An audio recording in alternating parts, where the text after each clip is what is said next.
विटांची वाहतूक करणाऱ्या मिनी ट्रकने दोन दुचाकींना जबर धडक देऊन विचित्र अपघात झाल्याची घटना बार्शी टाकळी तालुक्यातील रेडवा टी पॉइंट जवळ शनिवारी घडली। या भीषण अपघातात एका दुचाकीस्वाराचा मृत्यू झाला असून 7 जण जखमी झाले आहेत। त्यातील 4 जणांची प्रकृती गंभीर असल्याची माहिती आहे। या अपघातामुळे मार्गावरील वाहतूक विस्कळीत झाली होती। बार्शी टाकळी तालुक्यातील रेडवा टी पॉइंट जवळ चोहटा बाजार येथील विटांची अवजड वाहतूक करणाऱ्या भरधाव मिनी ट्रकने विरुद्ध दिशेने येणाऱ्या 2 दुचाकींना जबरदस्त धडक दिली। अपघातानंतर हा मिनी ट्रक रस्त्याच्या बाजूला जाऊन झाडावर आदळला।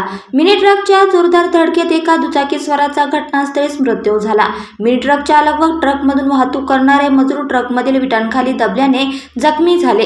दुचाकीवरील इतर जण देखील जखमी झाले।